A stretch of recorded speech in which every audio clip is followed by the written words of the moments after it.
Riko is the star plasma vessel that was destined to merge with Master Tengen. First, in chapter 67, she looks like she's excited to be part of the merger, where she straight up says, Master Tengen is me and I am Master Tengen. But by chapter 72, she doesn't want to be part of the merger anymore, where she says, I want to be with everyone one more time and explore different places with everyone, meaning she wants to be with her friends. This is the complete opposite, and it's a major change in attitude, and all within 5 chapters. And I would argue the same radical change in attitude that happened with Riko also happened to our main characters in this arc in Gojo and Geto. Geto, by the time we see him in Jujutsu Kaisen 0, has become a full-on antagonist, declaring war on the Jujutsu world, whilst Gojo is the teacher, trying to help the next generation of Jujutsu sorcerers. But if you look at them in chapter 65, Gojo is the one laughing at Geto's righteousness, saying he hates that type of stuff, whilst Geto is the one trying to reason with him on why the strong must protect the weak. Even when Riko died and the members of the Star religious group were clapping and celebrating her death, it was Gojo suggesting to Geto should they kill all of them. Geto was the cool-headed one. He was the one saying to Gojo that it would be pointless killing them as the main leaders of the group had already disappeared. Even in that highly emotional moment for them, Geto was still calm enough to not lose his cool in this scenario. Now, throughout this arc, we as the viewer are constantly reminded by various characters that Gojo and Geto are the strongest, whether it's Principal Yaga earlier on in the arc telling both of them are needed for this special assignment as it involves the lives of humanity itself and possibly the end of humanity if the mission did end up failing. Even the characters themselves say that they are the strongest, and we see it throughout the arc when they are fighting off assassins and bounty hunters who are after the 30 million yen bounty for killing Riko, thanks to Toji putting a bounty on her head on the dark web. Gojo and Geto make light work of them, and because of their confidence, as well as them overpowering all the enemies they are facing against, it's no wonder they are depicted as the strongest. They always win, they never lose. They are called the strongest for a reason. Now, as I mentioned earlier, Gojo is a very different character here. He lacks a lot of empathy and compassion, where Geto even calls him out, saying he is rude and doesn't know how to talk to people in chapter 66. And even in chapter 67, Gojo is the one calling Principal Yaga soft, because Master Tengen requested for all of Riko's demands and requests to be met. Gojo just wants to get the mission over and done with, but it's Geto explaining to Gojo that the reality is Riko will disappear forever and won't have the chance to be with her friends again, so she should enjoy her last moments with the very little time she has left.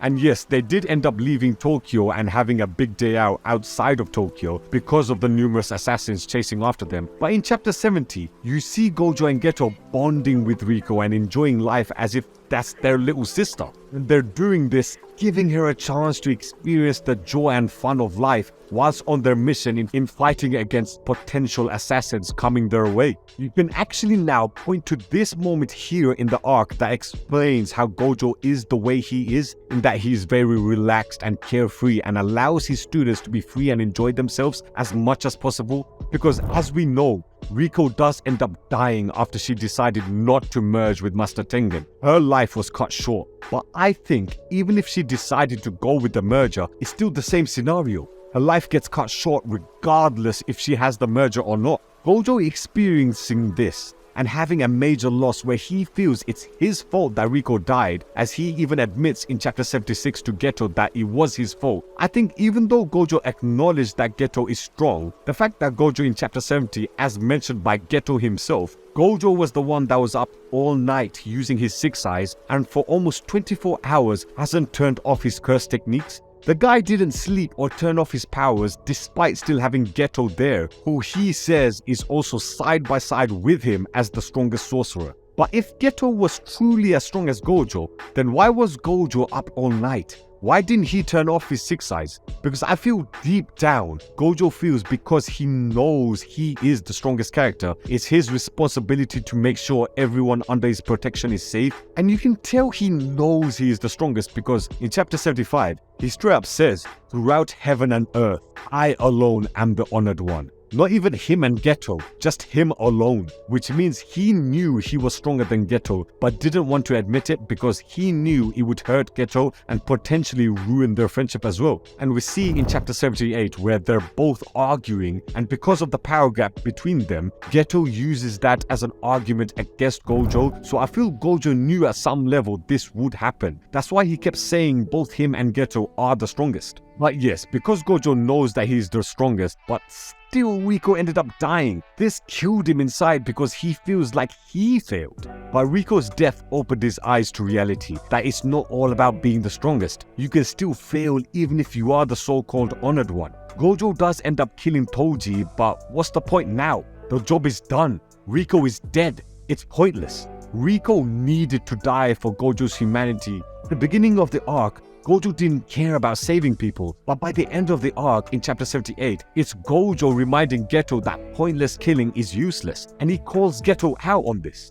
Gojo truly changed after Riko's death. He goes out of his way to perfect his curse techniques in order to become even stronger. Because remember, the reason why he lost to Toji was because he was drained of his cursed energy. But now, thanks to reverse curse technique, which he was training on, he is now able to keep himself from being drained out of his cursed energy. So the one weakness he got exploited for, which resulted in Riko's death, he made sure he perfected that weakness. So not only has Gojo become a better person thanks to Riko's death, but he's also a better fighter now. However, for Geto, it's the complete opposite. Geto is the one with the cool head trying to protect non-sorcerers. He is the one telling Gojo that killing is pointless. He was the one that made Riko change her mind at the last second that she doesn't have to go along with the merger. Geto was a good guy, but the death of Riko brought him back to reality. Gojo was too extreme in that he didn't give a shit about non-sorcerers, whereas Geto did. In chapter 65, he says society should protect the weak, but in chapter 76, it was the weak that was laughing at the strong. Riko's death gave Geto the reality check that even though non-sorcerers may be weak, it doesn't mean that they're not the bad guys. That's why it's so poetic that the main villain of this arc was a non-sorcerer. They would have deemed Toji as weak because he is a non-sorcerer. But look at the damage he did. Geto and Gojo failed their mission in saving Riko because of this guy. Geto was just trying to be a good guy. Man, it's such a shame. Even in chapter 65, he says Jujutsu exists to protect non-Jujutsu users.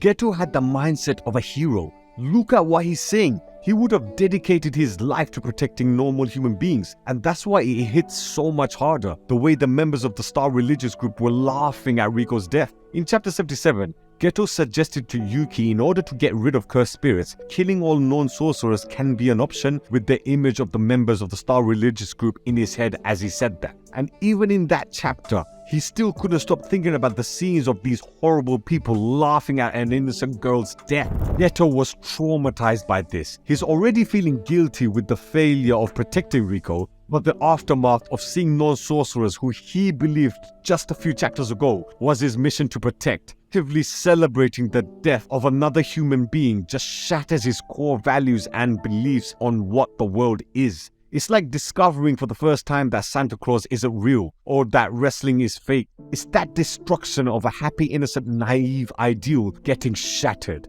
which as a result led him to the path he is on now. Geto needed to see the reality of human nature. I don't think he was aware of the evil that normal humans are capable of, such as with Toji and the Star Religious Group. Because they were weak, he almost felt like they were helpless and constantly needed saving, when in reality that is not the case. Geto needed to see Riko's death to learn this reality, but of course it was too much for him and he went on a dark path. But on the bright side, this helped out Gojo in the long run, as a person, fighter, and teacher. But now I want to go to you guys. What do you guys think? Do you feel Riko's death made a significant impact on Gojo and Geto's lives? Let me know in the comments down below. And of course, don't forget to subscribe to the Shaman Tribe.